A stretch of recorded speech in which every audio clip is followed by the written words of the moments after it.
नमस्कार दोस्तों, आज हम यूपीएससी 2016 का जियोग्राफी का पीवाईक्यू करेंगे क्योंकि हम लोग 2015 का कर चुके हैं। तो चलिए शुरू करते हैं। जियोग्राफी का पहला प्रश्न दिया है, भारत सरकार कृषि में नीम लेपित यूरिया के उपयोग को क्यों प्रोत्साहित कर रही है।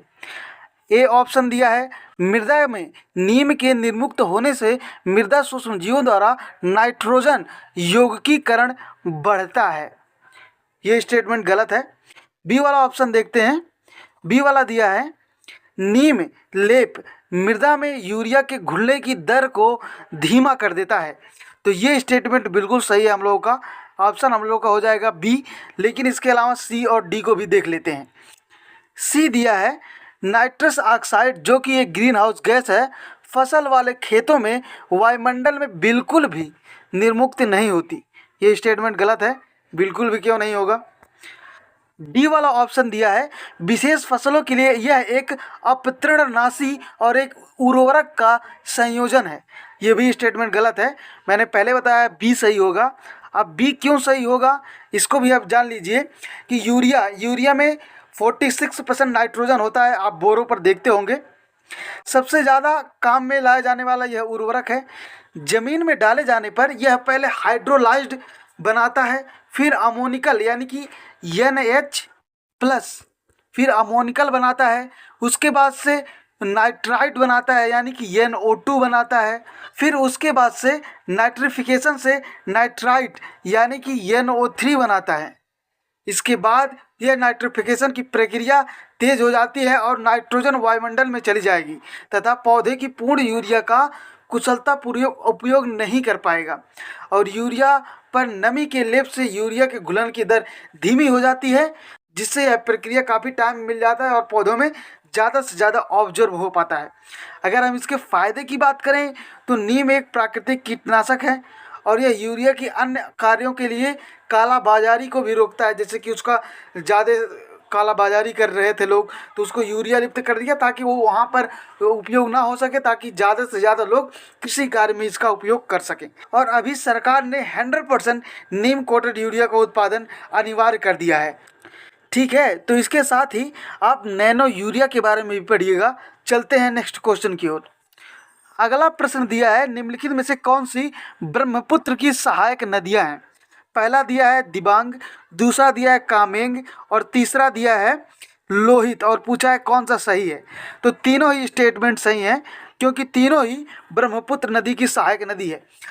आपको पता है कि ब्रह्मपुत्र नदी तिब्बत से चेमा युंगडुंग ग्लेशियर से निकलती है।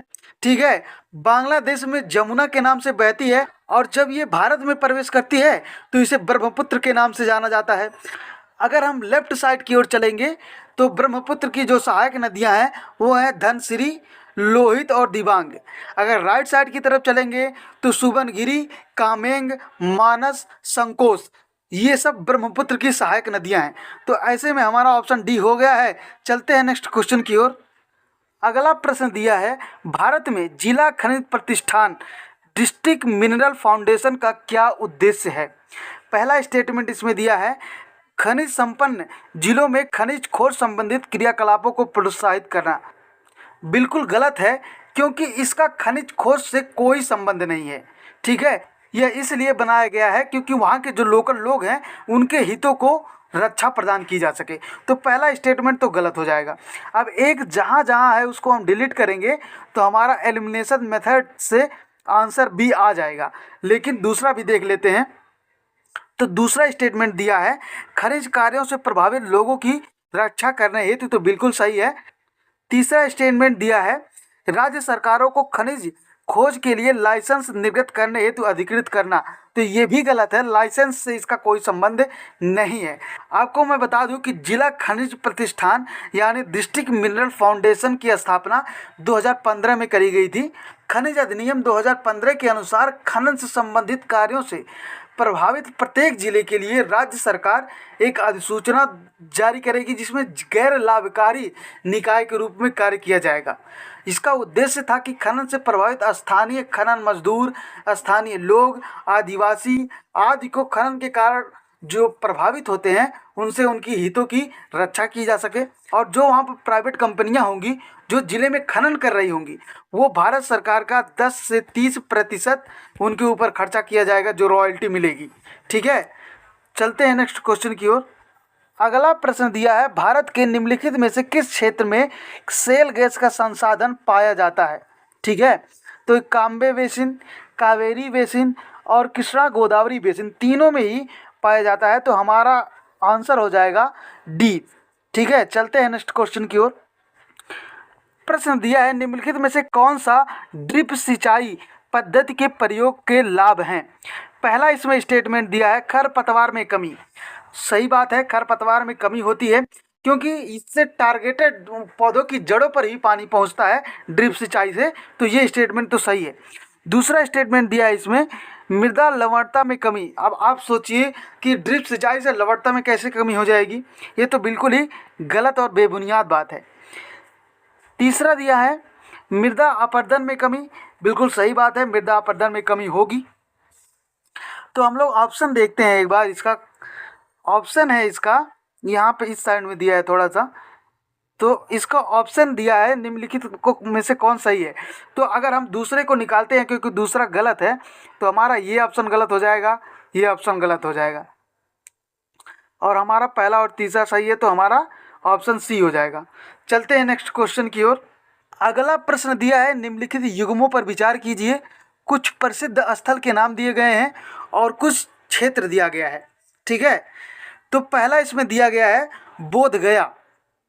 बोध गया दिया है बघेलखंड। तो बघेलखंड का जो क्षेत्र है ना, ये एमपी में है, मतलब मध्य प्रदेश में, सोनभद्र जिले में। और ये बोध गया जो है ये बिहार में है। तो पहला स्टेटमेंट गलत हो जाएगा। अब एक जहाँ जहाँ है उसको हम डिलीट करेंगे। ठीक है, तो दो ऑप्शन हम लोग का निकल गया है, हम लोग 50-50 पर पहुँच चुके हैं। अब देखते हैं नेक्स्ट दूसरा दिया है खजुराहो। तो खजुराहो बुंदेलखंड में है। ठीक है, तो ये बिल्कुल मिलान सही है, खजुराहो जो है बुंदेलखंड में है। तो ये स्टेटमेंट हमारा सही है, दूसरा सही है इसका मतलब। तीसरा दिया है सिडडी विदर्भ। तो सिडडी जो है अहमदनगर जिले में है, महाराष्ट्र में, विदर्भ में नहीं है। तो ये गलत हो जाएगा तीसरा। अब देखिए तीसरा जहाँ जहाँ है उसको डिलीट कर देंगे, एक जहाँ है उसको डिलीट कर देंगे, तो हमारा ऑप्शन निकल के आएगा सी, 2 और 5 सही है। चौथा दिया है नासिक। तो नासिक कहाँ है, नासिक महाराष्ट्र में है, आपको पता है। और मालवा का क्षेत्र जो है ये एमपी में है, तो कैसे हो जाएगा, तो ये भी गलत हो गया। पांचवा दिया है तिरुपति रायलसीमा आंध्रा। ये बिल्कुल सही बात है, तो ये स्टेटमेंट सही हो जाएगा। हम लोगों ने पहले ही आंसर दे दिया है। तो चलते हैं नेक्स्ट क्वेश्चन की ओर। तो आई थिंक अब जियोग्राफी का सारा क्वेश्चन हम लोगों ने कर लिया 2016 का। तो अब हम कल 2017 का जियोग्राफी का PYQ करेंगे। Thank you so much for watching this lecture.